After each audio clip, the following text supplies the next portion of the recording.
thanks. I've got to say that in Dawn, who just introduced me, I mean, I think the most interesting person and the most interesting writer I've read in a while. It's really a treasure to have Dawn here. I thought for a while, as I guess people do when they get older, that maybe we are the last generation of readers in the old sense. And I think people always think they are. I mean, they probably thought it since papyrus and so on, but maybe we are. And maybe we were all the last generation of writers too, in the old sense. Too loud? No. Not loud enough. All right, no shout. But I thought of something that is, and I don't even remember where I remember it from, but there was a sort of disc jockey or a talk radio host or whatever we call them. Is this too loud now with an echo? No. Okay. Whatever we call them then. And he was on the radio all night long. And he referred to his listeners as the night people, because for whatever reason they were awake, they were listening to him in the night. And he was sort of in a conversation, a one-sided conversation with them, in which he treated them as though they were victimized by the day people. And certainly they were unrecognized by the day people. And he suddenly had this thought, and he said, look, here's what we're going to do. We're going to assert ourselves as night people. And I would like all my listeners, all you night people, to go to your bookshop, nearest bookshop, tomorrow morning, and ask for a book called I, Libertine. Does anybody remember this? I, Libertine was not a very widespread thing, but he said you go to, and of course there was no such book. So they all went to their bookstores, and so many people went to their bookstores that first the bookstore said, funny, we have no record of any such book. I mean, you know, they said, and then suddenly this little gleam in the book, they said, we've got it on order. And sure enough, somebody wrote a book called I, Libertine, which became a pretty good seller, and I thought, gee, you know, that's really amazing, and I hadn't remembered it until very recently, just I, Libertine. I wonder if it still exists. But there we are. I'll read a bit, and we'll see. I mean, the first, I guess I should read from Speedboat. And here's something that is just two things in a row. One is a found object of a conversation. I mean, it's just something that happened in reality. And the other is a sort of made-up conversation. And so I thought, why don't I read them both and see what the difference is. Here's one. Well, you know, his wife was chased by an elephant. No, how extraordinary. Yes, it was too awful. They were watching the elephants when she simply fell down. The elephant ran over and knelt on her. She was in the hospital for months. No, how extraordinary. Quite different from anything she ever got from Roger, I expect. Okay, there's one.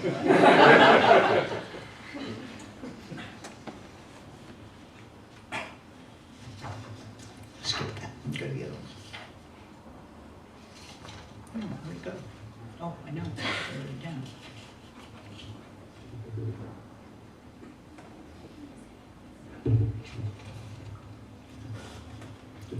He ran up the stairs and they were after him. He fumbled with his keys, opened the door, slammed it behind him, and listened for their breathing and for their steps. He heard their steps first, heavy feet on the carpeted stairs. Then he heard breathing. He looked through the peephole in his door and saw as usual nothing. He turned suddenly, caught his own reflection abruptly in the mirror, and nearly scared himself to death. I have a collect call for anyone from, yes, operator, that's fine.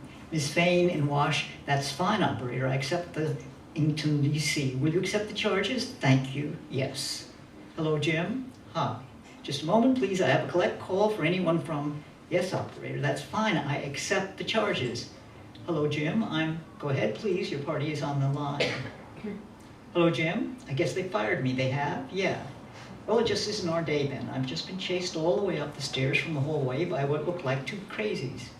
You ought to call the police. No, they're gone. I heard the outside door shut. Well then, how are you? Okay, and you? Fine, I guess, unemployed. Oh well, you can always...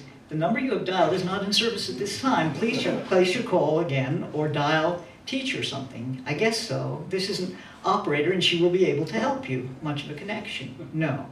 The number you have dialed, hello, Ida, will you drop it? And my client feels that unless there's been substantial compliance by Rotunda. Thank you, Ron. WCBS News Time is 4 and Muriel. Overnight. Enough. Never, frankly, have I. Jim, I think we better Is this Washington 225-8462? No, it isn't. Could I speak with Ramon? But the highest respect for him, close quote, paragraph, is no here. Would you read me that again, please, beginning, allo, Ramon, is no here. Jim, I'll try, and costly litigation. Moreover, there's nothing on hold for 22 minutes. I don't call that stepped out. I call that, or anybody else. I won't drop it. Let him drop it. If they, freezes over, close quote, paragraph, do either such rudeness? Well, she hung up. But I made in the second sentence, no, I don't. Ramon, allo, is no here. Simple question, is he dead or isn't it? I have been, Jim, this connection is really, mark you, Mr. Ambogue, we will not subscribe to any such awful, yeah. So those are two conversations. And one is real. I mean, the one of the elephant, which is way better, is real. And this one, I could have kept on. I mean, it was such fun. It was more fun than it sounds like. It was, and the only real thing in it is, I mean, the only real thing in it, except that that's the way phone conversations had begun to be, was the phone number. And the phone number was the phone number of the Nixon impeachment inquiry staff, which I thought I would forget. Right? I mean, nobody's ever going to use it again, so there it is. Okay. Maybe one more from Speedboat. Those two were from Speedboat. Maybe no more from Speedboat.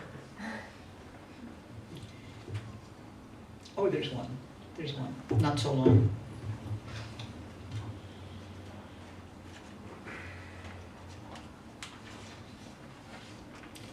The score, the megaphone on the ferry around Manhattan said from time to time, without further explanation, is 1-0.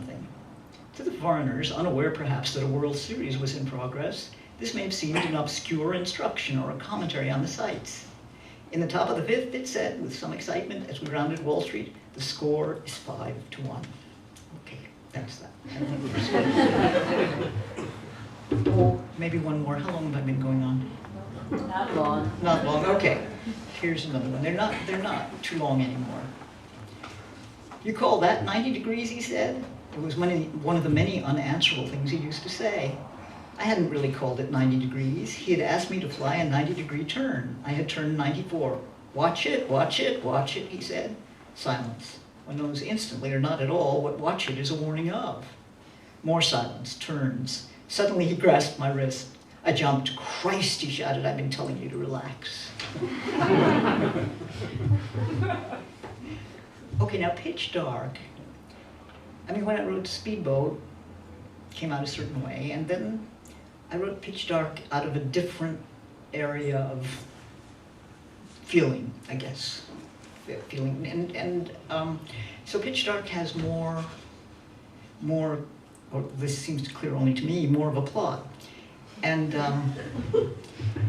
I sort of like it better, but people as a rule do not like it better. Except sometimes women liked it better. Okay, here we go. And it's basically about a narrator who's been having a very long affair with a married man. And it's perhaps time to do something. Perhaps it's always time to do something in those situations, but there it is, it's been going on.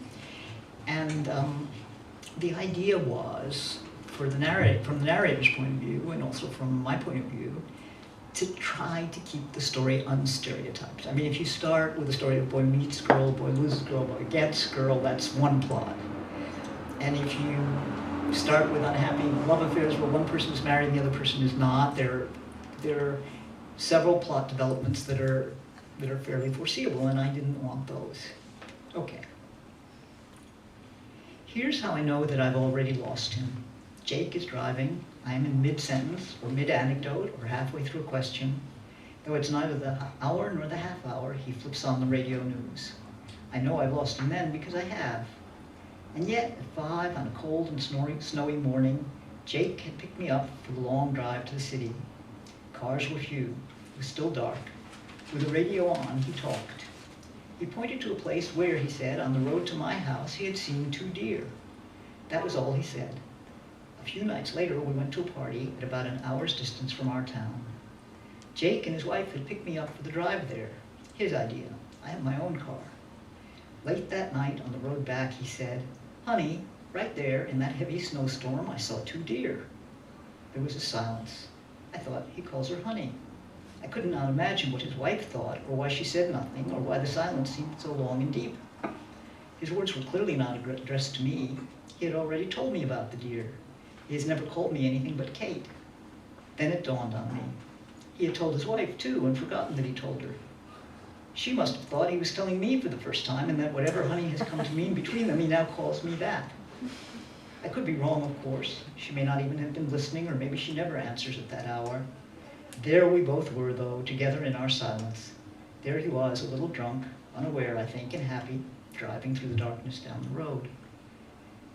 So that's I guess, the writing there, as far as I can see, is in there we both were, though, together in our silence, because the two, of course, are suddenly the wife and the narrator. Okay, time to stop, or? Lord. Okay. Let me just say this about Homer. That part in the Odyssey about the weaving and the unweaving and the suitors. It cannot be true, not quite that way, and Homer, I think, never meant us to believe it. At home, the faithful wife with their son Telemachus, weaving. On the road, Ulysses, fighting all those years, fighting as it happened to bring another man's woman, Helen, back from Troy. But that is not the point. The point is that through all the years Ulysses was away, doing battle in the Iliad, traveling and having adventures in the Odyssey, through all the years of the war and his return, his wife was faithfully at home, weaving. Surrounded by suitors, it is true, but she explains the matter, or Homer does on her behalf, in this way, that she rejected the suitors, kept them all at bay by constant daylight weaving, and the claim that she must refuse them all until her work, this carpet or blanket or tapestry perhaps, in any event, this piece of weaving was complete. Then at night, every night, she secretly unwove what she had woven by day. Unobservant for some time, these suitors. Unobservant, too, Telemachus, a troubled child. It is hard to know at this remove whether the underlying situation was simply a conspiracy among the wife and suitors to conceal that she had been sleeping with one or maybe all of them. It is only clear that as a faithful wife, she had 2 difficult circumstances to explain: the presence of the suitors and how very little weaving she had done. And raptured as he always was with cleverness, Ulysses believed the story, or pretended to. After all, he slew the suitors all the same. But that his wife did not unweave by night, and therefore by implication hardly ever wove by day, we've known ever since we learned not what love is, but what reporting is, and what public figures are, and how much more than we were ever taught to expect is really lies. So that's it. I mean, should I read some more? You want to Yeah. Or I don't know.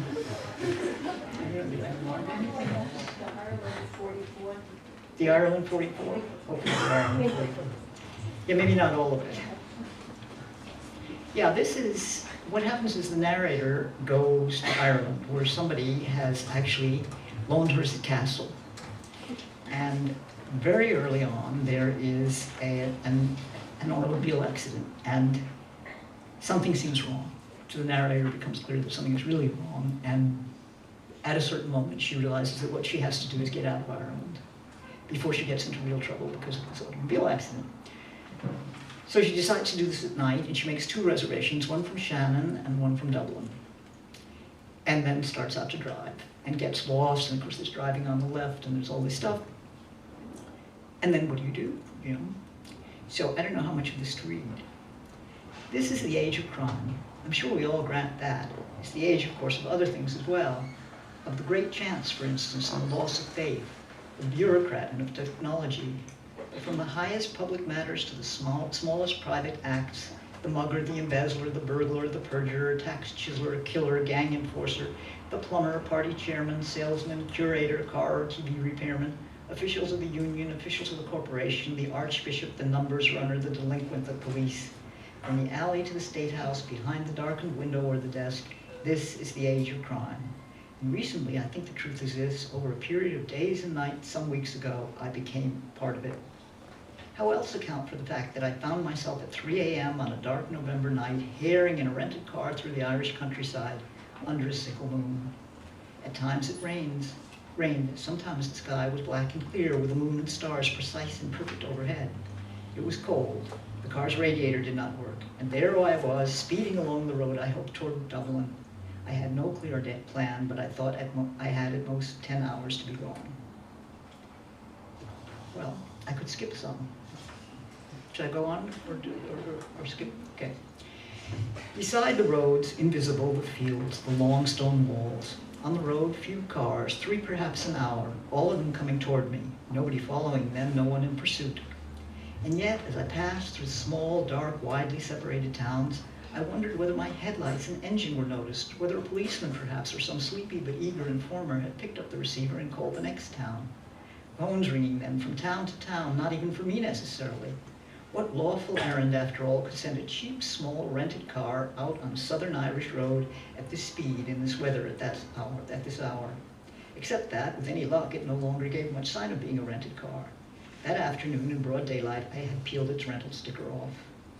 In fact, though I did not know at what precise moment I had crossed over into crime, the removal must have marked a turning point. On the one hand, they could say it proved guilt or at least criminal intent. I, on the other hand, I could make what I had begun to think of as the argument of what kind of fool do you take me for? I mean, do you take me for such a fool as to remove a rental sticker in broad daylight when what I have in mind is a furtive escape? The argument I knew hardly ever worked in politics or criminal law or private life. And yet, in my case, there was no criminal record and so little evidence. I can go on with that, or we can do something. Okay. Then it goes on for a while. I stopped. I pulled over on the left. Driving on the left had been so much of the problem until then. I got out, and in the dark, under the headlights, I looked at a map of Ireland. There was no sign, no mention whatever of a tiny intersection I had just passed. But I concluded from the time passed and the mileage that I had in fact missed the turnoff, so I turned and raced back in the direction I had been coming from. A car now coming toward me lowered his headlights and went by, but I could not make out his license plates or even the color or contours of his car. I had to assume he could not make out mine either. He had arrived too late to see me stop and turn around. If he had been following me, then he was going the wrong way. Miles passed, more miles. The road no longer looked familiar. What were the odds, I thought, what were the odds that my mother's daughter, the descendant of my ancestors, should be lost like this late one night in Ireland, fearing what was after all the law under the sickle moon? Did we stop? Questions? A little bit. What do you think, Linda? Time? Keep going. Okay.